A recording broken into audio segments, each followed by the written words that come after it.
자, 지난 시간에 우리는 요한계시록 4장 전반부를 통해서 그 보좌에 앉으신 주님이 온 세상을 통치하시는 절대 주권의 하나님이시며 오고 오는 모든 세대의 성도들에게 구원을 베푸시는 은혜의 하나님이심을 배웠습니다. 그리고 또 그 보좌에 앉으신 하나님께서 번개와 천둥 소리와 같은 말씀으로 온 세상을 심판하시는 하나님이시라는 사실도 살펴본 바 있습니다.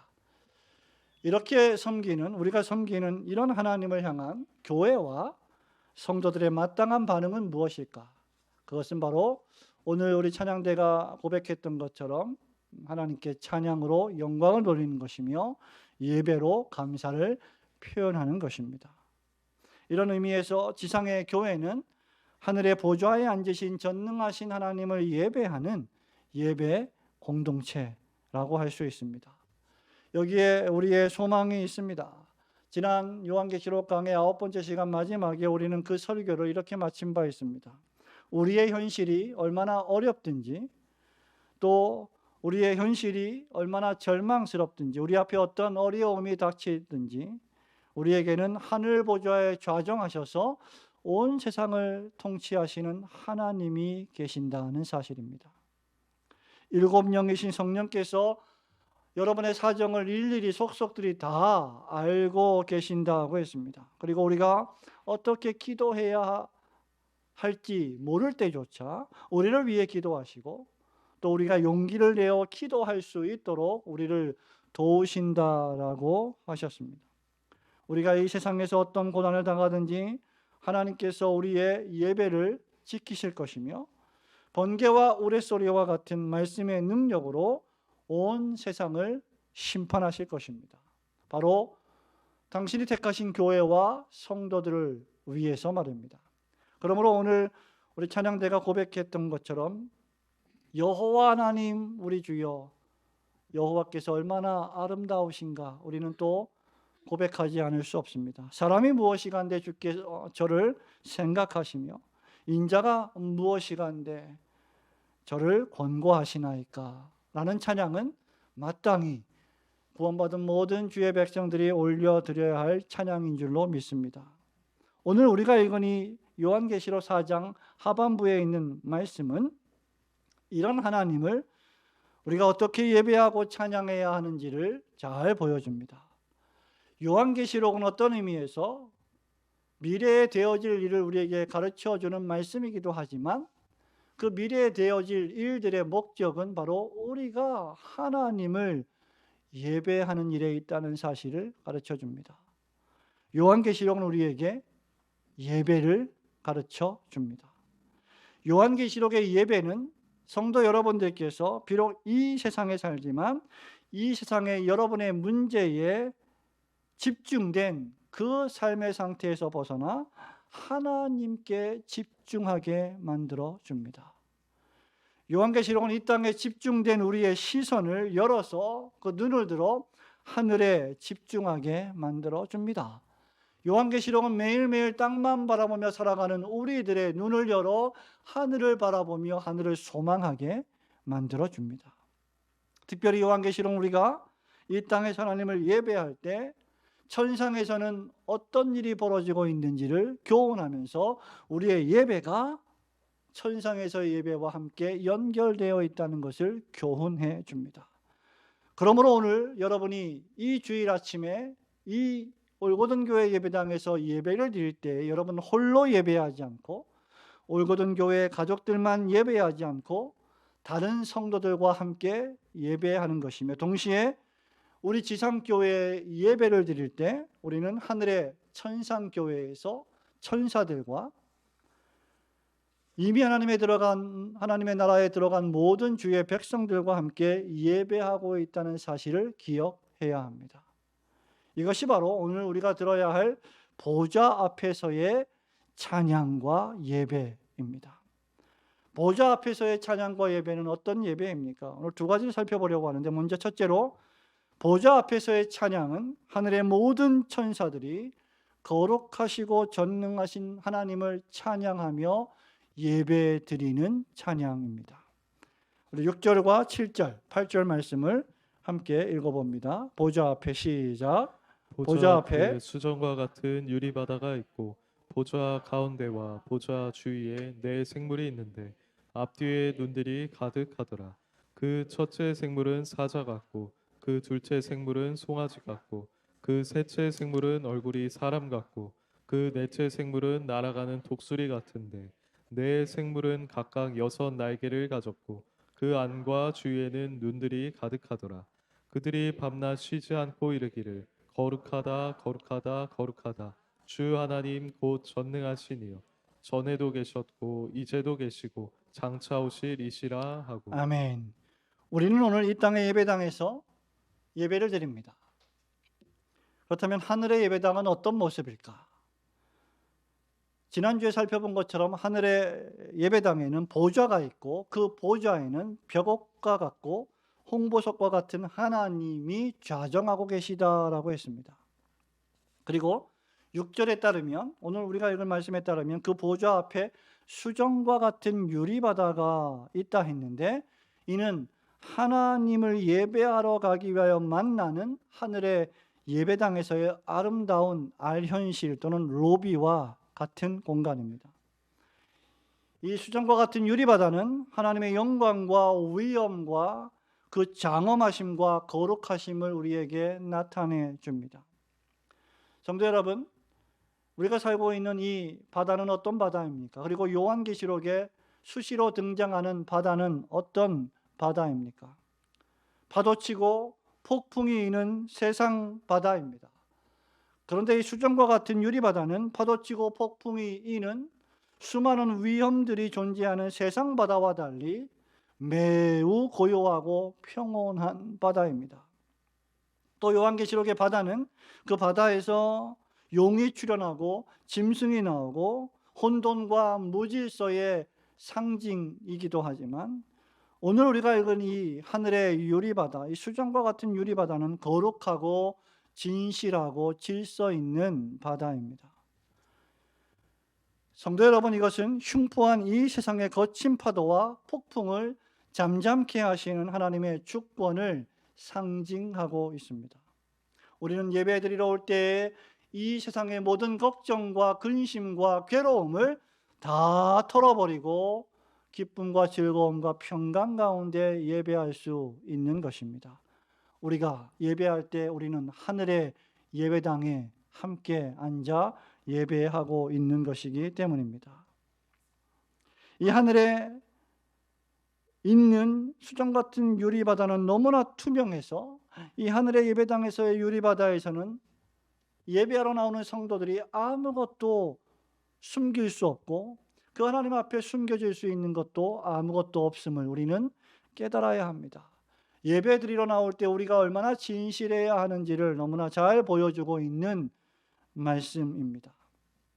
전승에 따르면 솔로몬 왕을 만나러 왔던 구약의 그 스바 여왕이 있는데, 그 스바 여왕이 솔로몬이 세웠던 왕궁을 방문했을 때 그 솔로몬의 보좌 앞까지 갈 때, 그 보좌 앞까지 걸어갈 때 그 앞에 크고 넓은 유리바닥이 있었는데, 그 바닥이 얼마나 투명했는지 마치 물 위를, 바다 위를 걷는 것 같아서 마치 바다인 줄 착각하고 치마를 걷어 올리고 걸었다는 기록이 있습니다. 이렇게 맑은 유리바다 앞에서는 드러나지 않을 것이 아무것도 없고 그 무엇도 숨길 수 있는 것은 없을 것입니다. 하나님의 백성들이 예배하러 나올 때 어떤 마음의 자세로 나와야 하는지를 잘 보여주고 알려주는 묘사입니다. 누구든지 하나님을 예배하러 나올 때 그는 거짓이 없어야 하고 정직해야 하며 항상 그 죄를 회개하고 거룩함으로 주님 앞에 겸손히 나아와야 할 것입니다. 사도 요한은 이런 유리바다를 지나 나타나는 보좌 주위에 네 생물이 있음을 보았습니다. 여기 네 생물은 짐승이 아니라 어떤 생명체, 특별한 네 종류의 생명체를 가리키는 말씀입니다. 공통된 특징은 무엇입니까? 이 네 생명체의 공통된 특징은 앞과 뒤에 그리고 안과 밖에 수많은 눈들로 가득하다는 것입니다. 그리고 다른 점은 무엇입니까? 첫째 생물은 사자 같고, 둘째 생물은 송아지 같고, 셋째 생물은 사람과 같은 얼굴을 하고 있고, 넷째 생물은 독수리와 같다고 했습니다. 성경을 자주 읽은 성도라면, 또 구약과 신약 성경을 많이 읽은 성도라면 이것이 무엇을 의미하는지 어느 정도 알 수 있을 것입니다. 이 네 생물은 구약의 에스겔서 1장 5절부터 14절에 처음으로 언급되어 있습니다. 여러분, 이들에게 수없이 많은 눈이 있다는 것은, 우선 눈이 있다는 것은, 눈이 많다는 것은 모든 것을 보고 있다는 것을 뜻하겠지요. 이 네 생물들은 모든 것을 보며 통찰하고 있음을 암시합니다. 아무것도 이 네 생물 앞을 지나갈 때 숨길 수 있는 것은 없습니다. 그들은 매우 지적이며 지혜롭고 사물을 판단하는 능력이 대단함을 시사해 줍니다. 이 네 생물의 눈을 피해서 하나님 앞으로 갈 수 있는 사람은 아무도 없습니다. 사자는 성경에서 왕적인 능력과 위엄을 나타내며, 송아지는 종과 같은 신실함과 부지런함을 나타내고, 사람과 같다는 것은 지성을 의미하며, 그리고 독수리와 같다는 것은 기민한 하나님의 통치와 주권을 상징하고 있습니다. 그리고 이들 모두에게 6날개가 있다고 한 것으로 보아 이 네 생명체는 하나님의 보좌에서 하나님을 경배하고 섬기는 특별한 사명을 부여받은 하늘의 천사들을 가리킵니다. 지난주에 우리는 이사야 6장을 잠시 언급하면서 선지자 이사야가 하나님의 부르심을 받을 때 기록된 그 말씀에 보면 하늘의 높이 들린 보좌에 스랍들이 모셔 섰는데, 스랍들은 천사들을 가리키죠. 이 천사들에게 6날개가 있어서 그 둘로는 눈을 가리고, 그 둘로는 발을 가리고, 그 나머지 둘로는 하늘을 날아다니면서 하나님을 찬양하고 경배했다고 했습니다. 그러므로 오늘 요한계시록 4장에 있는 이 네 생물들 역시 하나님을 경배하고 찬양하는 특별한 사명을 받은 천사들을 의미하는 것이 분명합니다. 영국의 유명한 주석학자인 윌리엄 핸드리슨 목사님이 계신데, 그분이 이 네 생명체에 대해서 이렇게 말합니다. 사자는 힘을, 소는 봉사의 능력을, 사람의 얼굴의 모양은 인간의 총명함을, 그리고 독수리는 기민성을 상징한다. 그리고 보좌 곁에서 하나님을 섬기는 천사들이 이런 능력이 있으며 충성스럽고 총명하며 신속하고 기민하다는 것을 상징한다고 했습니다. 천사들이 이렇게 하나님의 보좌 앞에서, 그 주위에서, 그 중심에서 하나님을 충성스럽게, 부지런하게, 그리고 지혜롭게, 기민하게, 신속하게 섬기고 있다는 것을 우리에게 보여주는 것입니다. 그러므로 여러분, 이 네 생명체가 하는 일이 무엇입니까? 오늘 본문의 말씀에 보니까 밤낮 쉬지 않고 보좌에 앉으신 하나님을 찬양하는 일이었습니다. 8절에서 천사들은 하나님을 거룩하다, 거룩하다, 거룩하다, 주 하나님 곧 전능하신 이여 라고 노래했습니다. 거룩하다는 말을 3번씩이나 반복한 것은 잘 아시는 바와 같이 완전한 거룩을 상징합니다. 최고의 거룩을 뜻합니다. 하나님은 영광과 존귀를 받으시기에 최고로 거룩하시고 합당하신 분이시라는 사실입니다. 뿐만 아니라 하나님은 전능하시며 전에도 계셨고 이제도 계시고 장차 오실, 즉 과거와 현재와 미래, 영원 전부터 영원까지 영원하신 하나님이심을 우리에게 가르쳐 줍니다. 시간과 역사와 우주를 초월하시는 하나님이십니다. 또한 장차 오실 이다라고 사도 요한이 기록을 하고 있는데, 이 말씀은 하나님께서 거룩하고 공의롭게 세상 모든 사람들을 심판하실 심판의 하나님이심을 우리에게 알려줍니다. 천사들이 찬양하는 하나님은 거룩하시고 전능하신 심판주이십니다. 오늘 우리가 이 아침에 예배당에서 예배드릴 때에도 변함없이 천상교회에서는 이 천사들이, 이 네 생명체들이 거룩하시고 전능하시고 심판주이신 하나님을 경배하며 찬양하고 있습니다. 바울도 로마서 11장 36절에서 만물이 주에게서 나오고 주로 말미암고 주에게로 돌아감이라 그에게 영광이 세세에 있을지어다 아멘이라고 찬양했습니다. 그러므로 여러분, 지상의 교회들이 예배를 드릴 때, 또 이 지상에 살아가는 성도들이 하나님을 섬길 때 어떤 박해나 어려움을 당한다 할지라도 거룩하시고 전능하시며 초월하신 영존하시는 하나님이 우리 하나님 아버지라는 사실을 아는 데서 큰 위로를 받게 됩니다. 오늘 아침에 생각지 않게 적지 않은 우리 성도들이, 가족들이 예배에 참석하지 못했습니다. 어떤 분은 아파서 일어나지 못하고, 어떤 분은 출장으로 예배에 함께하지 못하고, 또 어떤 분은 공사가 다 망해서 예배에 함께하지 못합니다. 비어있는 자리들을 볼 때마다 목사의 마음은 낙심이 될 때가 있습니다. 아마 여러분들도 그러하실 것입니다. 적은 숫자보다 많은 숫자가 모이면 훨씬 더 힘이 나고 용기가 솟겠지요. 그러나 우리가 늘 배웠던 것처럼 지상교회의 숫자는, 사람이 보는 교회의 숫자는 어떤 주일은 많아질 수도 있고 어떤 주일은 적어질 수도 있고 기복이 있고 편차가 있습니다. 그러나 하나님이 보시는 천상의 교회, 승리의 교회는 그 숫자가 고정되어 있고 변함이 없습니다. 과거와 현재와 미래에 하나님이 택하신 모든 백성들이 함께 오늘도 이 지상과 천상에서 하나님을 예배하고 있는 것입니다.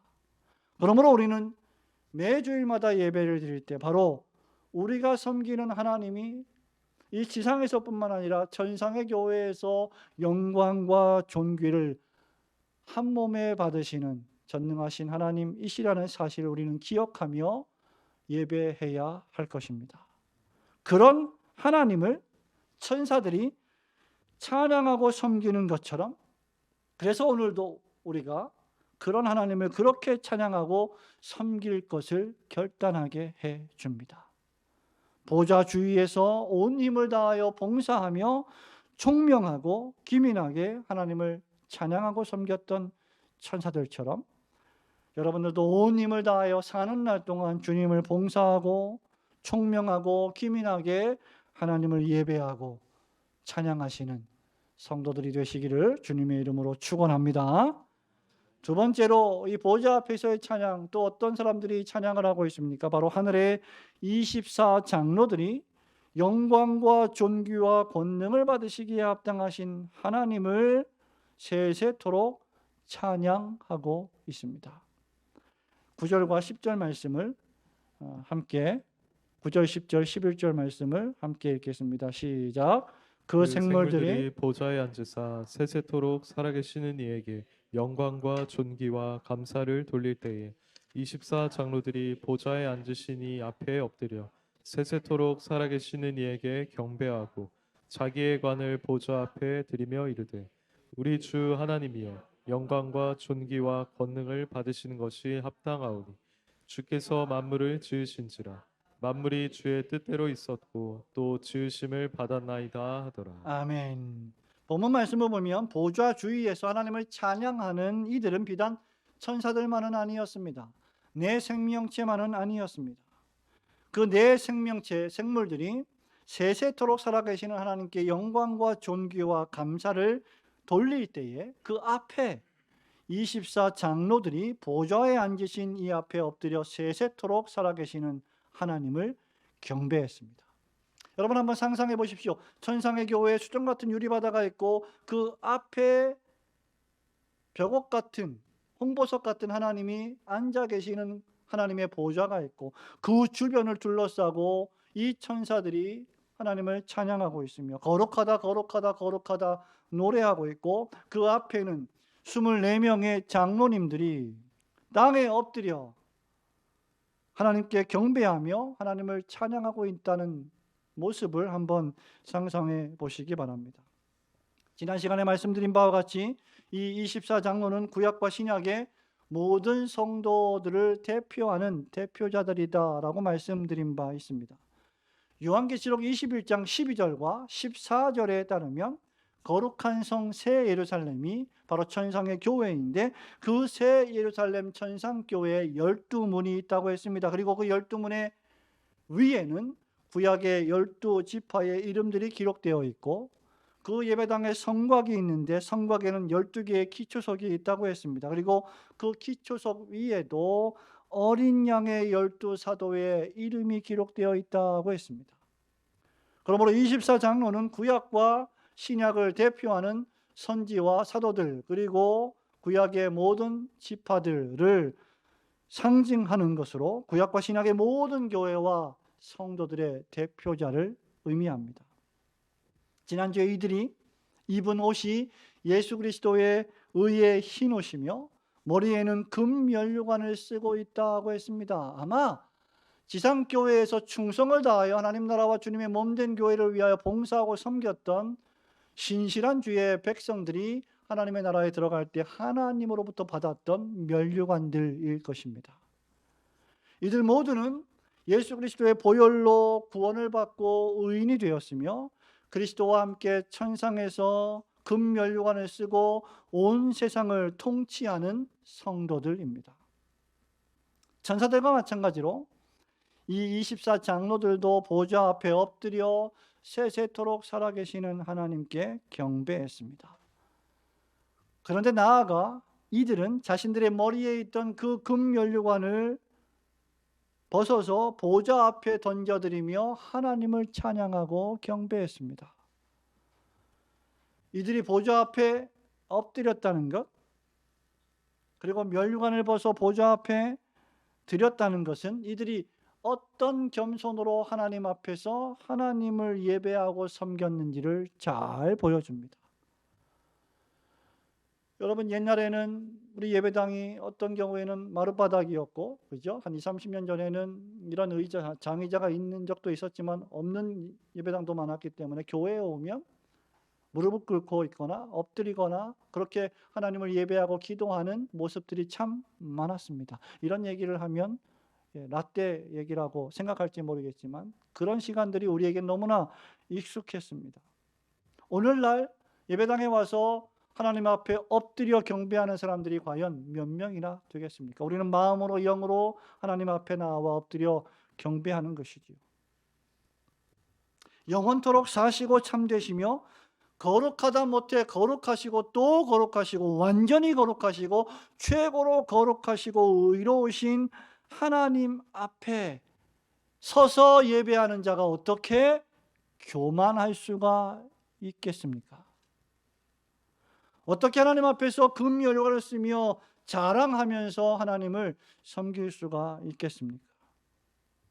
자신들이 받은 면류관을 벗어 보좌 앞에 드렸다는 것은 영광을 그들이 취하지 않고 그 모든 영광을 하나님께 돌려드렸다는 것을 뜻합니다.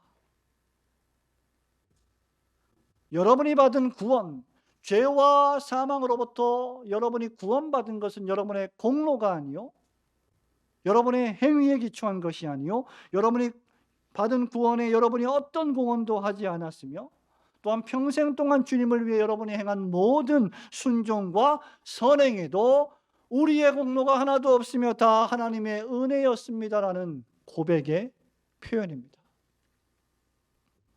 이런 그들의 겸손한 경배는 10절에서도 여실히 드러납니다. 여러분, 우리 10절 말씀을 한번 10절, 11절 한 번 더 읽어볼까요? 시작. 24장로들이 보좌에 앉으신 이 앞에 엎드려 세세토록 살아계시는 이에게 경배하고 자기의 관을 보좌 앞에 드리며 이르되 우리 주 하나님이여 영광과 존귀와 권능을 받으시는 것이 합당하오니 주께서 만물을 지으신지라 만물이 주의 뜻대로 있었고 또 지으심을 받았나이다 하더라. 아멘. 그들은 우리 주 하나님이여 영광과 존귀와 능력을 받으시는 것이 합당합니다 라고 노래했습니다. 그들은 하나님을 우리 주 하나님이라고 불렀습니다. 그리고 사도 요한은 이 환상을 보면서 이 우리 주 하나님을 대단히 의도적으로 요한계시록에 기록했습니다. 우리가 오늘 오후에 참 공교롭게도 아이데베르크 교리문답 설교 6번째 시간인데 제목이 우리 주 예수 그리스도입니다. 그분이 어떤 분이신지 우리는 오후에 좀 더 세심하게 살펴볼 수 있을 겁니다. 사도 요한이 왜 이렇게 우리 주 하나님이라는 것을 의도적으로 기록했을까? 그 이유는 보좌에 앉으신 하나님만이 우리 주 하나님이시며 하나님만이 우리들의 주인이시며 하나님만이 경배를 받으시기에 합당하신 유일하신 분이시기 때문입니다. 오늘날 우리는 하나님을 너무나 편하고 자유롭게 우리 하나님, 나의 하나님, 우리 주님, 오 주님, 아버지 하나님이라고 부릅니다. 기도할 때도 부르고 찬송할 때도 부르고 매일매일 살아갈 때도 우리는 하나님을 아주 편하고 쉽게 부릅니다. 그러나 1세기 교회 성도들이 요한계시록에 기록될 당시에 1세기 교회 성도들에게 이런 고백은 자신의 재산과 자신의 생명과 목숨을 걸어야만 하는 심각한 고백이었습니다. 이유는 당시 도미티안 황제, 로마 황제가 자신을 신격화하고 황제 숭배를 법으로 제정하고 자기 스스로를 사람들에게 우리 주요 우리 하나님 도미너스 에 데오스 프라스퍼라고 불렀기 때문입니다. 사람들로 하여금 황제를 우리 주요 우리 하나님이라고 부르게 강요했던 것입니다.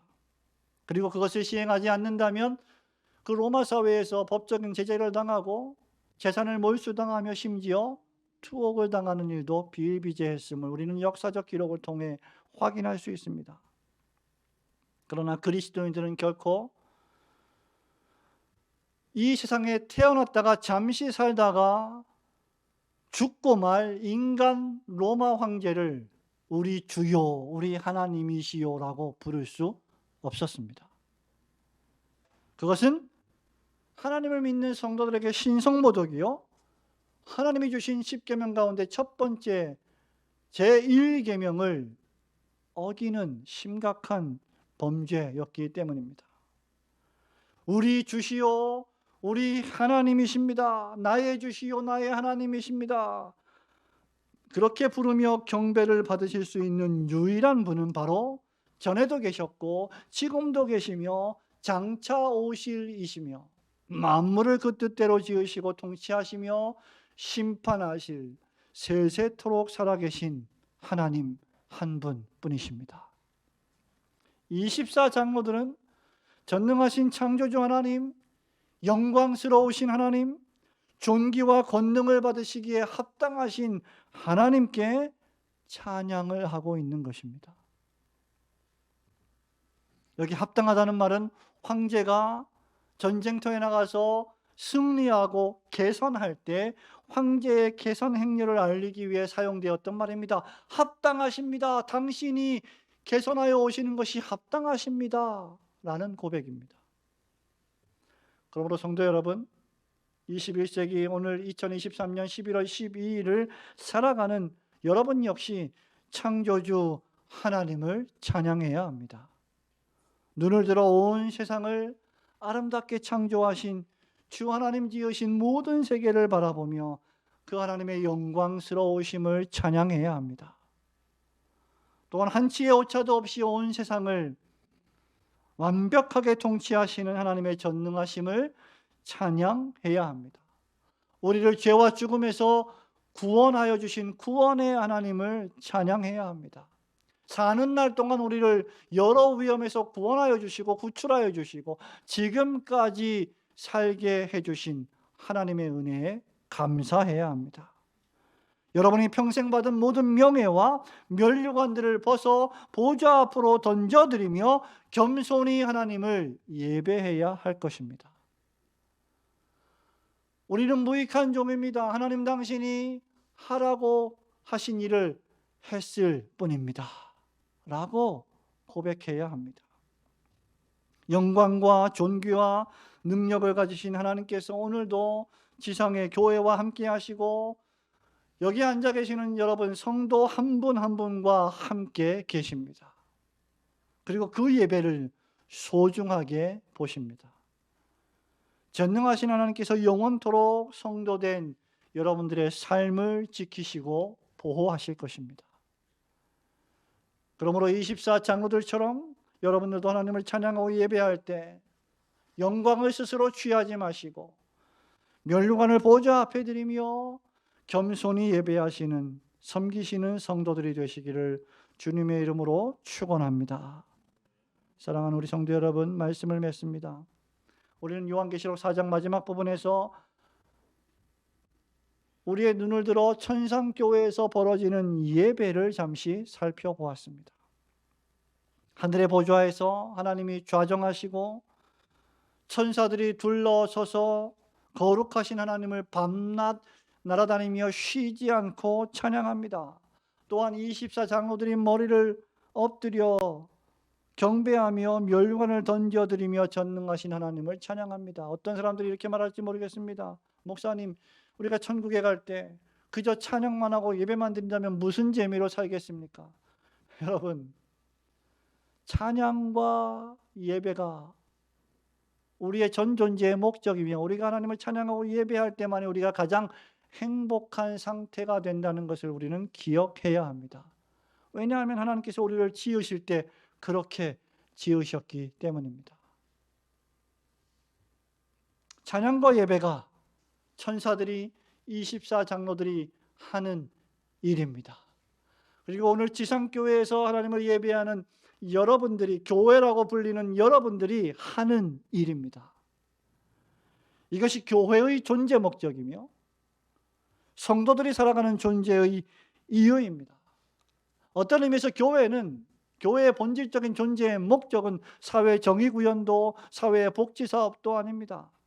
하나님을 참되게 예배하는 것이 가장 큰 본질입니다.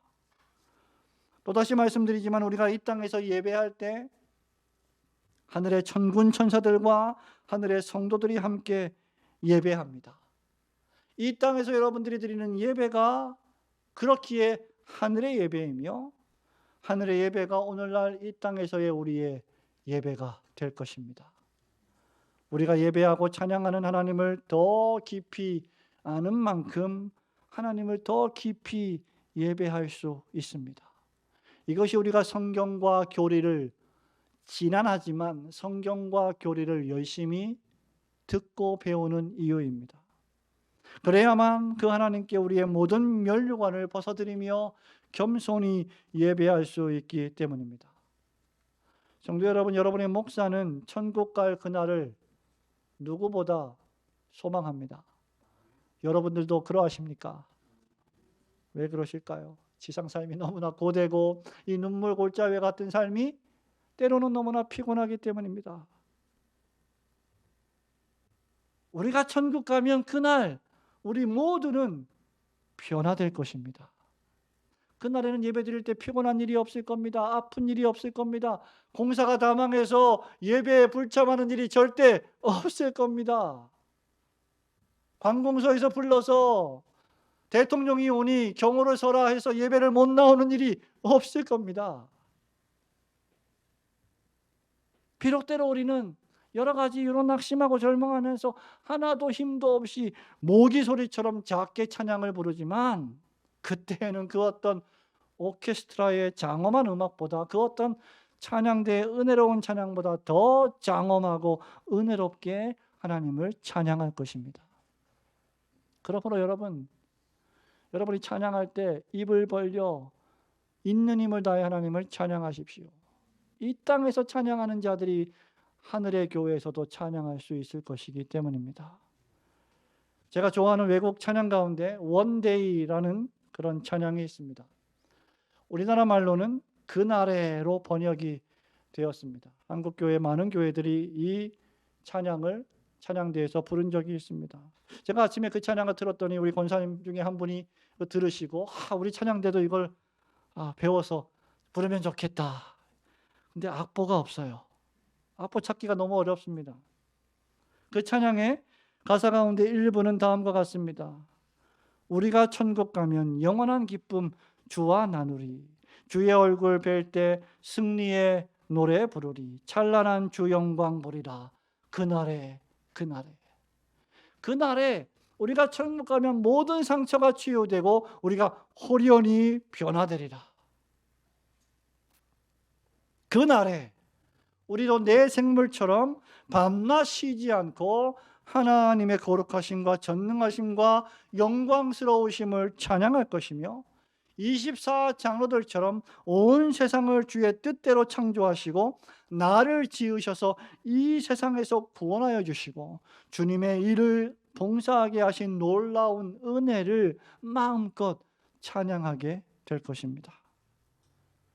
그러므로 여러분, 천국에서의 예배를 정말 사모하시는 성도라면 이 땅에서도 하나님을 예배하고 찬양하는 일에 모든 힘과 노력을 기울여야 할 것입니다. 오늘 지금 여러분이 드리는 이 짧은 한 시간의 예배가 천국의 천사들과 모든 주의 백성들과 함께 드리는 예배임을 깨닫고 모든 면류관을 하나님께 돌려드리면서 겸손히 하나님을 찬양하고 예배하시는 성도들이 되시기를 주님의 이름으로 축원합니다. 아멘.